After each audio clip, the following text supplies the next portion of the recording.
In the heart of Berlin, children play innocently over what once was Adolf Hitler's death tomb. It was here in the Führer bunker on April 30th, 1945, that Hitler made the final preparations for his suicide.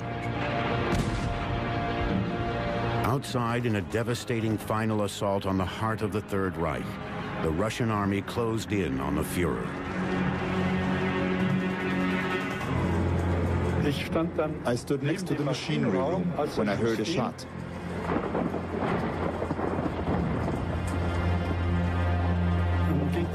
Then everything happened very quickly. I ran away out of fear, but I immediately came back down from the upper bunker.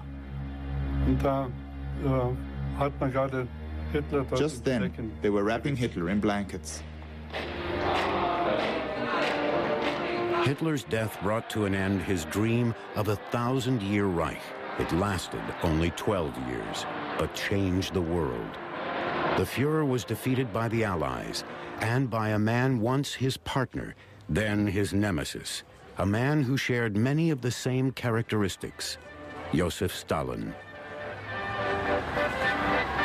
Stalin would continue his rule for 8 more years, until March 5th, 1953, when he died of a cerebral hemorrhage. Different endings to lives that were remarkably similar: deprived childhoods, violent fathers, adoring mothers, problems with women, and paranoia. They were both mass murderers. Hitler was responsible for nearly 10 million deaths in the Holocaust, 6 million Jews, and hundreds of thousands of gypsies and homosexuals. Hitler was very compulsive, phobic, and paranoid, both in considering himself to be the object of persecution and attempts to kill him, and in the positive sense of believing that he had a sacred mission to save Germany and save the world.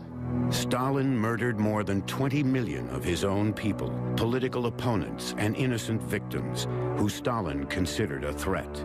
In an ordinary context, I think he would be judged mentally ill. I think he would be judged paranoid, although I don't think he suffered from a full-blown paranoid schizophrenia. How do you measure and explain such monstrous evil? One approach is a controversial new field of research, psychohistory.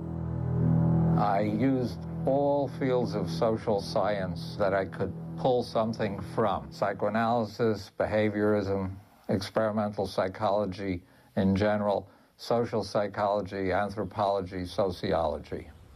Hitler is often described as an enigma, and he is an enigma in many ways. There's a school of thought that argues Hitler was so evil we can never really understand him. But that's not the psychohistorian's point of view.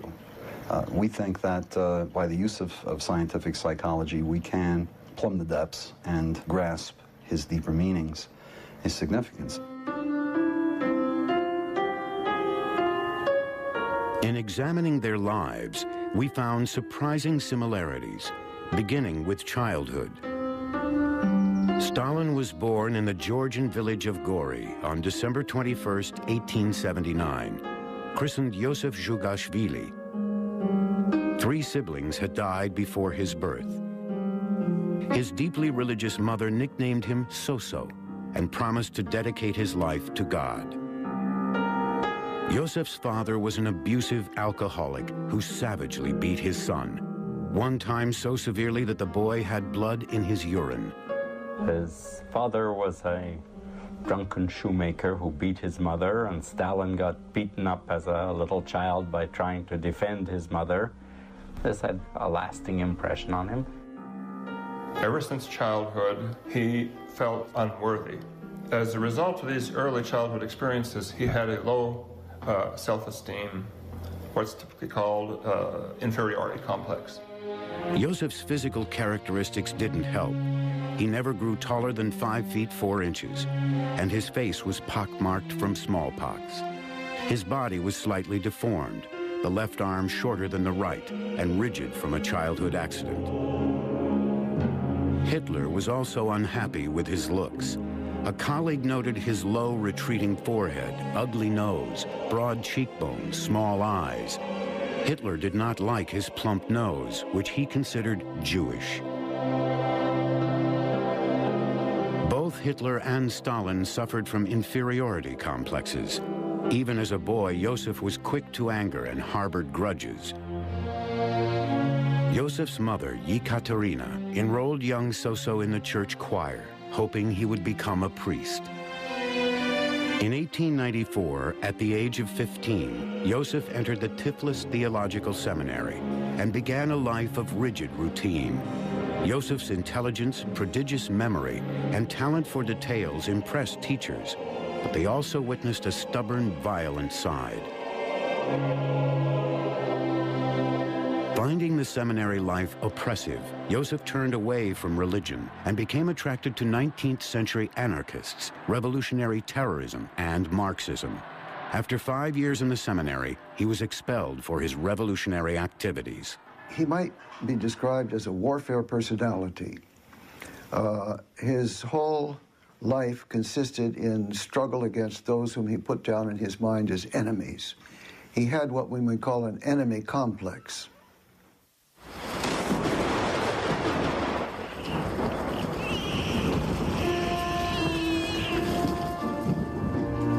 Years after Joseph's birth, Adolf was born on April 20th, 1889, also in a rural area, in Braunau, a small desolate town in Austria. His mother, Clara, was married to a moderately successful civil servant, Alois Schicklgruber, 23 years her senior. She was 18 years old when she gave birth to Adolf. Alois Schicklgruber, who later changed his name to Hitler, was a rigid, cold, strict disciplinarian who regularly beat young Adolf. When he was 10, Hitler decided to run away from home because of the beatings. His father caught him and gave him such a beating that he was in a coma for days, his life hanging by a thread. And that kind of experience instills the belief that one is evil, terribly evil. And later on, he used the German phrase, lebensunwürdige Leben, meaning living things that are unworthy to live. He classified large segments of the German nation as unworthy to live. And the idea, I believe, came from his own sense of himself.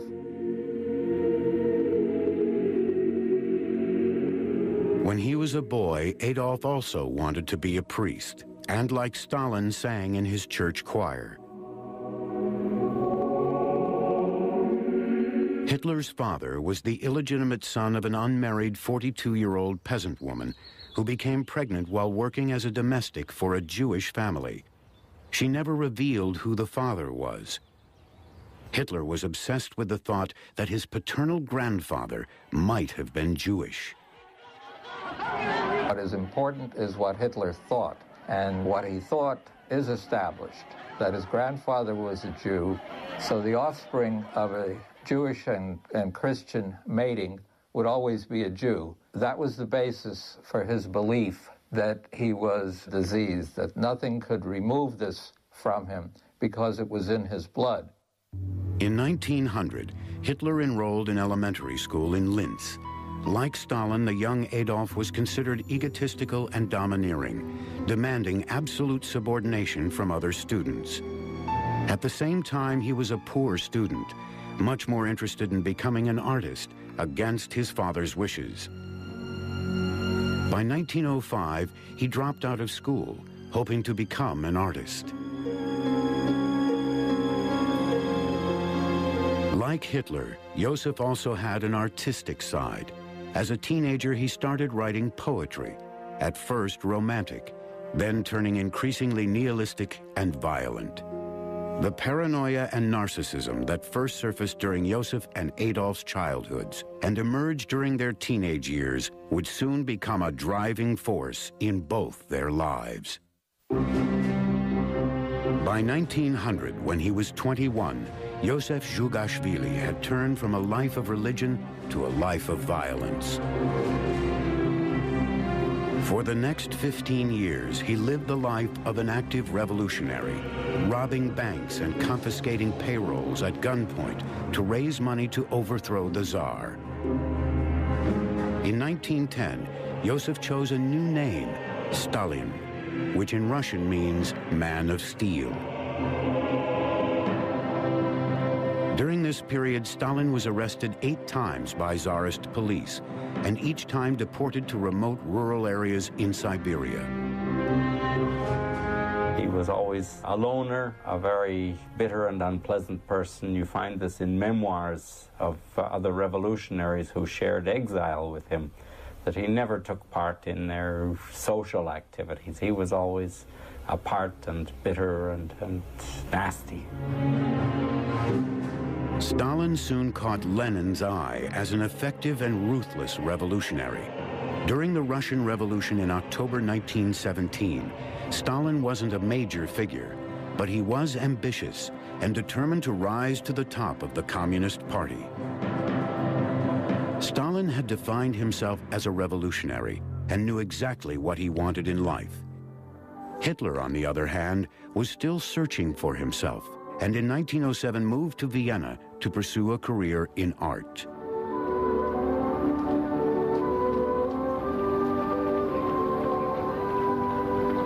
In Vienna, Adolf rented a tiny bug-infested room here on number 29 Stümpergasse. Living on a small inheritance controlled by his mother, he pursued his dream of entering the Academy of Fine Arts. But his dream was shattered when his mother, Clara, died 4 days before Christmas after a long and painful struggle with breast cancer. Because of the extreme closeness between Hitler and his mother, he became non-functional. He was devastated by her death. After his mother's death, to support himself, Adolf sold his paintings on the street. It is interesting that he only painted landscapes, never people.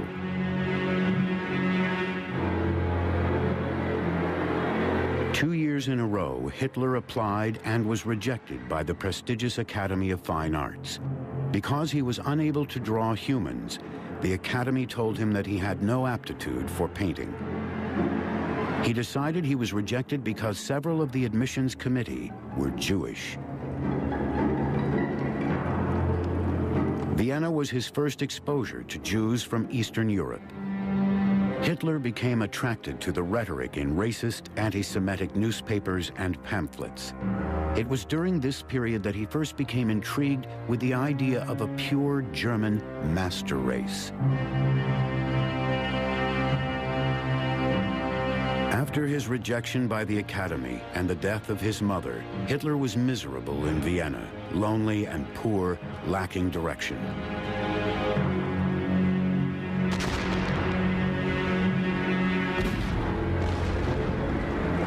Finally, in 1914, with the outbreak of World War I, Hitler enlisted in the army and found his identity in battle, carnage, and death.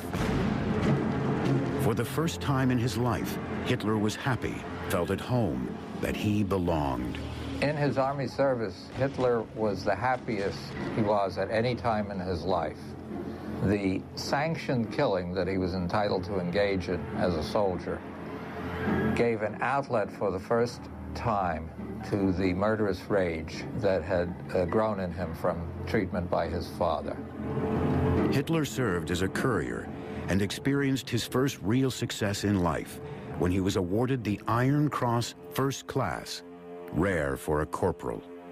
Hitler's experience in World War I, the fact that he survived 50 battles in which his own regiment was wiped out over and over, replenished and wiped out again and again, confirmed his belief that he was chosen by destiny for a magnificent role in history. When Germany signed the armistice on November 11th in 1918, Hitler was enraged. He pledged to avenge those who betrayed the fatherland. In his view, the communists and the Jews. For Stalin, the year 1924 was pivotal. Fate intervened and gave him an opportunity to seize power. In 1924, Lenin had suffered a series of strokes. Knowing his death was imminent, Lenin warned the party to beware of Stalin. Lenin saw that something was wrong with this man. He saw that he was a problematic personality and that he was a dangerous person to achieve high office, and especially the very high top office that he, Lenin, had held as the recognized supreme leader of the Bolshevik Party and therefore of the Soviet state.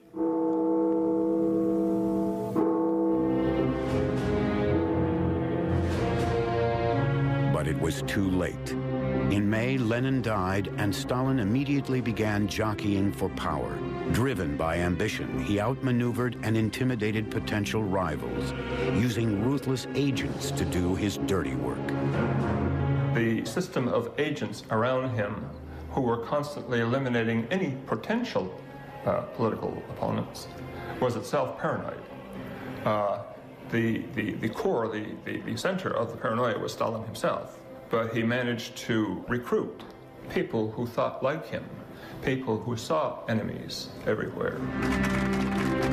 Stalin once said, to choose one's enemy, to prepare every detail of the blow, to slake an implacable vengeance, and then go to bed, there is nothing sweeter in the world. The symptoms of paranoia appeared relatively early, not only during his dictatorship, but even before. The famous neurologist Vladimir Bekhterev actually examined Stalin in 1927 and diagnosed him as paranoid. A few hours later, Bekhterev died in mysterious circumstances. I should emphasize that this was not amateur psychohistory. This was a professional diagnosis. The victims of Stalin's paranoia and ruthlessness were not only political enemies. His family would also suffer and be destroyed in the process. The same cruelty and sadism of Stalin's political life dominated his family life, especially his relations with his second wife, Nadia. His relation to this particular woman was terrible. He abused her, both psychologically and physically. Nadia was much younger, 17 when he was 40. She bore him 2 children, a son Vasily and a daughter Svetlana.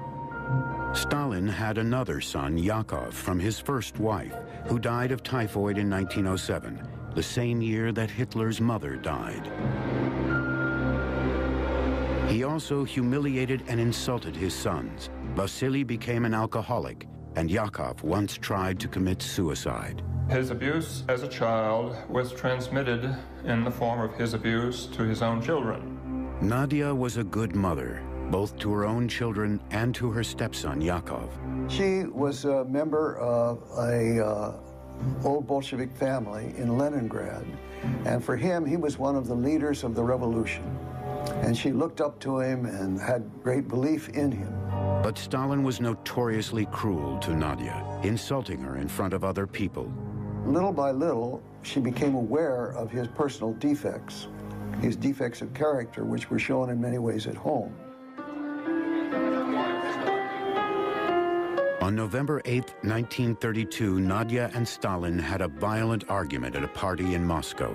He became furious and half-drunk threw cigarette butts in her face. She got up and left, returning to their Kremlin apartment.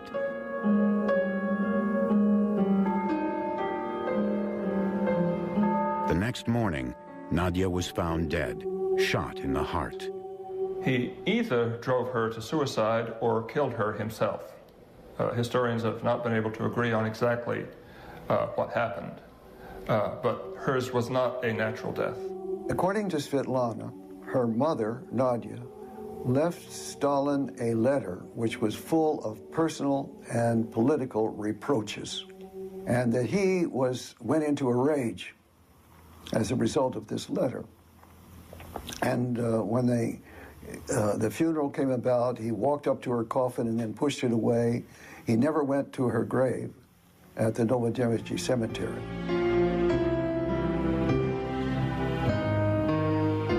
Hitler's relationships with women were equally troubled. While he both revered and idolized women, he also treated them with contempt and degraded them. Because of his extreme closeness to his mother, together with his father's extreme brutality, he grew up with what is typical in the circumstances, an obsession with women and sex, together with extreme inhibition. After his mother, the most important woman in Hitler's life was his younger niece, Geli Raubal, who lived with Hitler in his Munich apartment. He idolized and worshipped her, but was extremely jealous of her relations with other men. In general, Hitler treated Geli as he treated most people he knew, in an overbearing, controlling, authoritarian way. Geli, however, was a very spirited person who regularly stood up to him.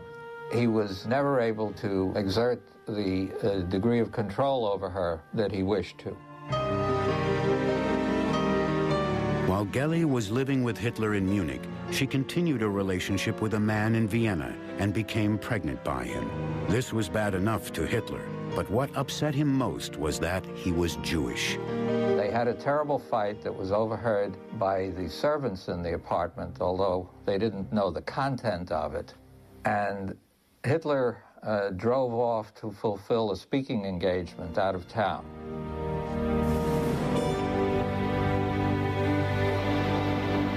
The next morning, Geli was found dead in Hitler's Munich apartment, victim of a gunshot wound to the chest. Geli Raubal's death in 1931 remains a mystery, but there is no doubt that Hitler contributed to her tragic end. At the time of Geli Raubal's death, Hitler had also been seeing another woman, Eva Braun.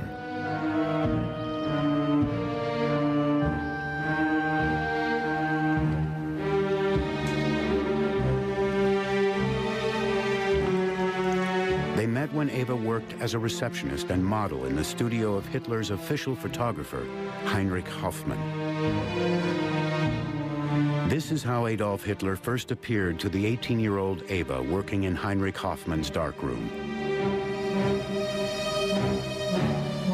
Eva became an ardent admirer of Hitler's charisma and was fascinated with Hoffmann's photographs. Eva Braun quickly fell in love with Hitler.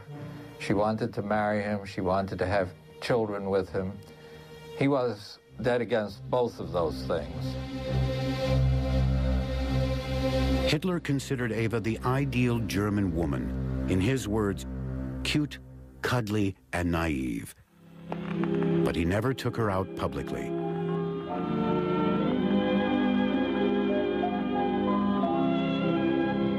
Eva felt lonely and neglected, and complained about it in her diary. The weather is so wonderful, and I, the mistress of the greatest man in Germany and in the world, am sitting here and gazing at the sun through a window. How can he have so little understanding as to let me remain here, bowing to strangers? I've just sent him the crucial letter. Question: will he attach any importance to it? We'll see. If I don't get an answer before this evening, I'll take 25 pills and gently fall asleep into another world. He has so often told me he is madly in love with me, but what does that mean when I haven't had a good word from him in 3 months?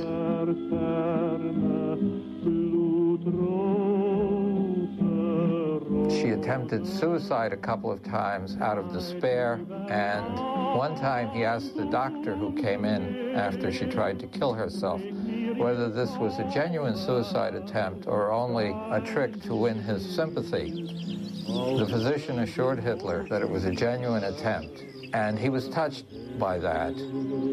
Hitler kept his distance from Eva and never displayed any affection toward her, or any woman for that matter. He had said over and over again, "I am married to Germany." Hitler thought of the German people as children who had to be controlled by a strict father, their Führer. He believed it was his destiny to fulfill that role, but first he had to seize power. That would be his next step.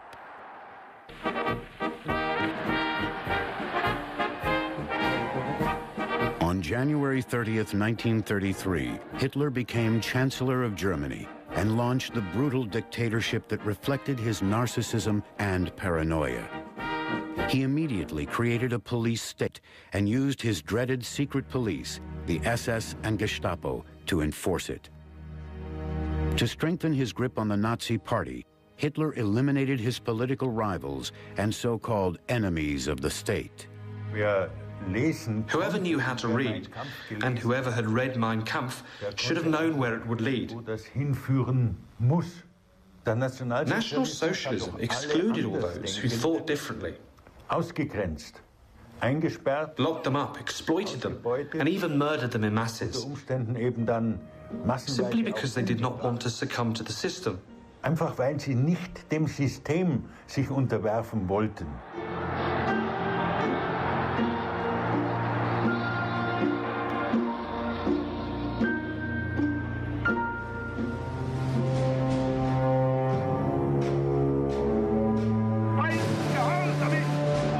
Hitler's ruthlessness in liquidating his rivals inspired Stalin. Despite the blind worship of the masses and his total control of every aspect of Soviet society, Stalin was morbidly suspicious and saw enemies everywhere. He even turned on old friends. There was a very popular party boss in Leningrad, Sergei Kirov. And many of them who thought that Stalin's time had gone, that he should be removed from the Secretary General role, thought that Kirov should be his successor. But Sergei Kirov remained loyal to Stalin, and in 1934 at the 17th Party Congress, lavishly praised Stalin. Stalin loved Kirov and knew he was loyal, but he had become too popular for Stalin's liking. On December 1, 1934, in Leningrad, Kirov was assassinated. And from all that we know now, it seems beyond serious doubt that Stalin was responsible for this crime. And the murder of Kirov was ascribed to Stalin's enemies in the party and to all of those in the factions who had opposed him and who might be suspected of opposing him. So that this murder of Kirov was the beginning of the Great Terror. Stalin attended Kirov's funeral and feigned grief at his coffin, a master of duplicity. Kirov was the first one who was killed, and then it went into the general purges. Then anybody immediately, anyone who had had any contacts with the opposition, these were rounded up within days and were in jail, and some of them were shot immediately, and the purges just rolled on from there, to the point where they were shooting 1,500 to 2,000 people in Moscow alone in one day in the summer of 1937.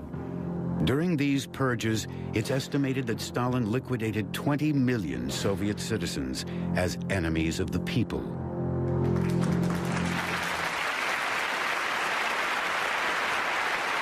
Members of his own governing group, the Politburo, were so afraid of him that no one dared to be the first to stop clapping for Stalin.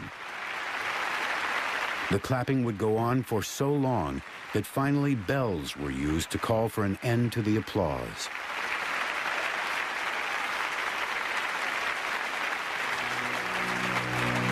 Stalin eliminated enemies or imagined enemies, both literally and figuratively. Take, for example, Trotsky. There is the famous photograph of Lenin giving a speech, Trotsky standing over on the other side of the platform. Later on, Trotsky disappears. Stalin arranged for Trotsky to disappear both in that photograph and later on in real life when he had him assassinated. Anyone liquidated by Stalin's regime was, on his orders, removed from historical records forever, and their photos destroyed. Not even posters were exempt. The finest of artists in the Soviet Union spent long hours retouching photos, erasing images of those who had vanished.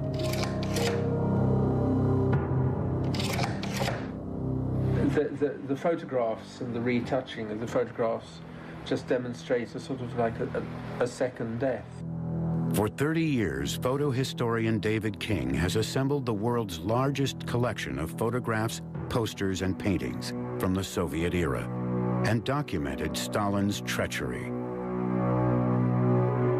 What you're really seeing is a second death. The first death at the hands of the secret police, and the second death is a death concerned with elimination from the media.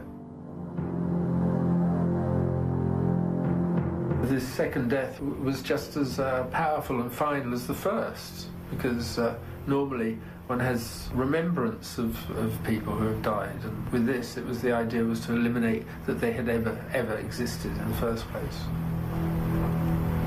And the results of retouching of these faces becomes very, very strange and macabre indeed.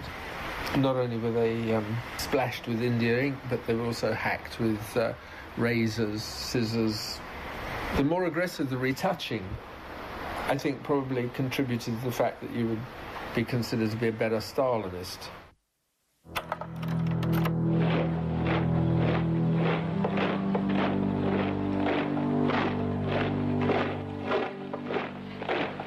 Like Stalin, Hitler also revised history, and in Hitler's case, erased part of his own past. On March 11th, 1938, enthusiastic crowds greeted the Führer as he annexed Austria and made it part of the Third Reich. But Hitler had another very personal agenda. Once Austria belonged to Hitler, he took steps to eradicate any suspicion of his Jewish past. One thing Hitler, from the very beginning, sought to do was to cover up the evidence of his past. And so, by doing so, he caused a lot of rumors and myths to be projected upon the blank space of the past that he tried to erase. Like Stalin erasing photographs, Hitler eradicated the Austrian village of Dollersheim and a dark secret that haunted him for years. The birth registry of Dollersheim held the birth certificate of his father, who Hitler suspected was the illegitimate son of a Jew. Hitler used the village as an artillery range. Round after round of artillery fire crashed into the village, demolishing its buildings and making the graves in the cemetery unrecognizable.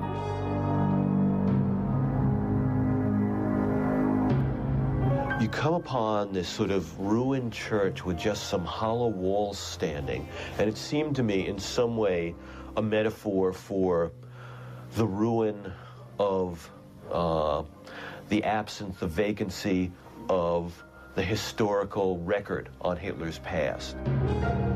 By obliterating the town, Hitler erased suspicion of his own Jewish blood.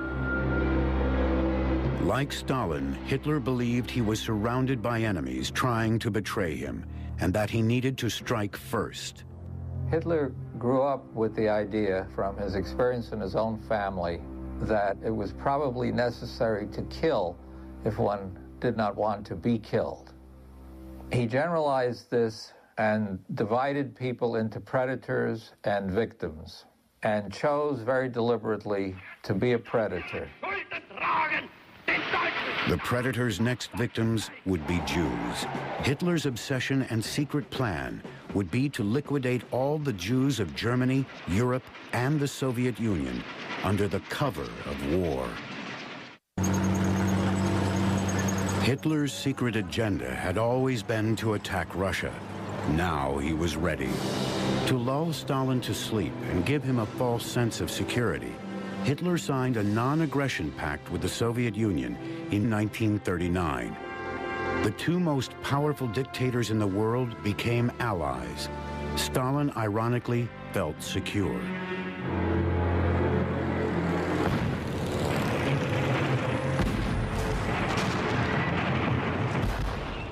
On the morning of June 22, 1941, Hitler launched Operation Barbarossa, the invasion of Russia.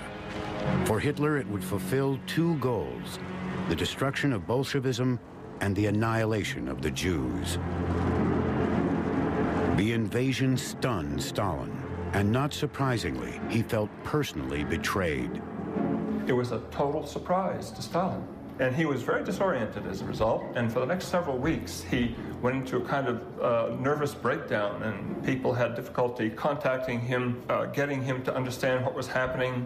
And it wasn't for about 3 or 4 weeks that he finally pulled himself together and started acting like the man he was supposed to be. For the paper today, all are eager to read the speech of Stalin.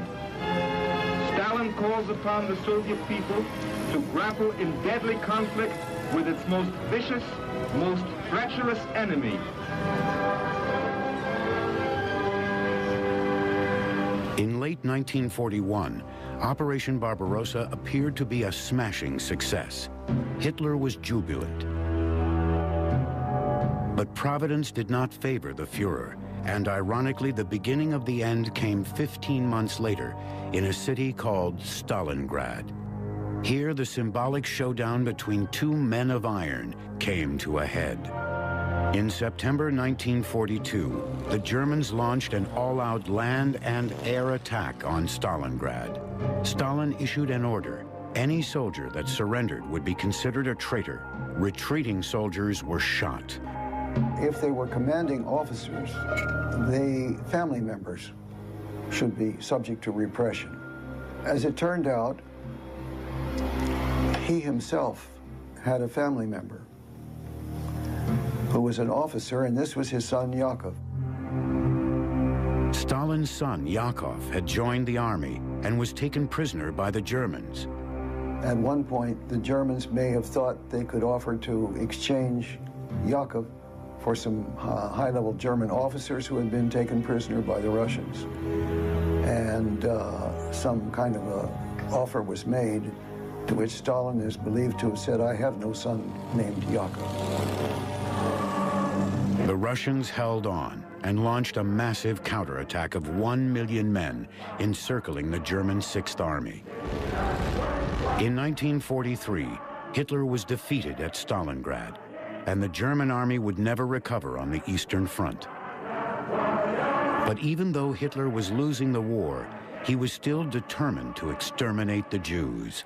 When things were hanging precariously in the balance on the Eastern Front, Hitler, given the choice between allocating troops and trains to reinforce the German armies fighting off the assault of Stalin's Red Army and allocating those troops and trains to carrying Jews to the death camps, Hitler withdrew troops and trains from the Eastern Front in order to more swiftly and efficiently carry out the murder of the Jews. But by now, in 1943, Hitler was a very sick man. After his defeat at Stalingrad, Hitler became increasingly dependent on amphetamines. Each morning, his personal physician, Dr. Theodor Morell, gave him an injection. Throughout the day, Hitler treated himself with oral amphetamines. At night, he took barbiturates to sleep. As the war went on, the Fuhrer became more and more dependent on Dr. Morell. New information obtained from Hitler's medical records reveals that he showed signs of drug toxicity, which affected his judgment. He became increasingly more paranoid. Toward the end of the war, Hitler began to show symptoms of Parkinson's disease. Wenn man täglich mit zusammen ist, dann fällt das nicht so auf. He trembled slightly, but if you are with someone every day, you don't notice this. And no one paid attention to every detail. Das hat man schon gemerkt.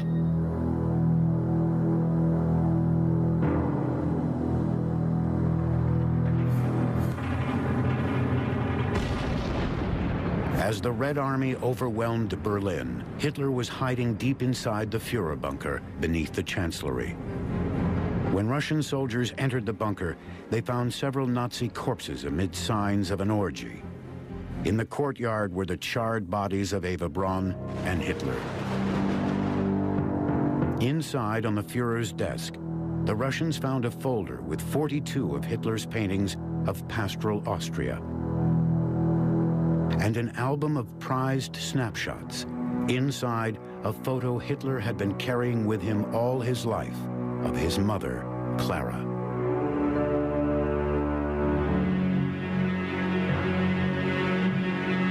Stalin, the final victor, exploited his triumph over the Nazis by parading long lines of Nazi war prisoners through Red Square to rally the Soviet people. Many had hoped the man of steel had softened. I remember I, at the time, was an attaché of the American Embassy. And on May 9, 1945, the day the surrender took place, there was a great burst of rejoicing on the streets of Moscow. People were dancing, and I remember standing in a group in which one young officer, perhaps a major, said in Russian, "Now it's time to live." But Stalin, as usual, needed enemies, not peace and freedom. He launched a new wave of terror.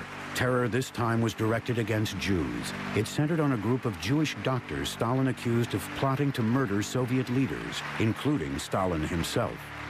The accused doctors were to be publicly executed on Red Square. And following that, the Jewish population of the major cities were to be deported to eastern Siberia, with pogroms perpetrated against him en route. Only his sudden death on March 5, 1953, of a cerebral hemorrhage prevented him from carrying out yet another purge. His daughter Svetlana recalled the scene as she stood by his deathbed. He suddenly opened his eyes and cast a glance over everyone in the room. It was a terrible glance. Then something incomprehensible and awesome happened.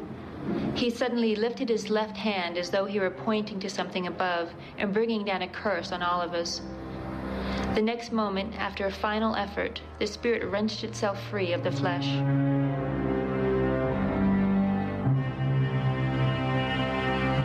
Hundreds of thousands of mourners watched as Stalin was laid to rest in the mausoleum beside Lenin. For Adolf Hitler, there was no monument, not even a marker. Although these men died differently, the lives they lived and the legacy they left are the same. Both men, Adolf Hitler and Joseph Stalin, are synonymous with evil, cruelty, and the murder of millions.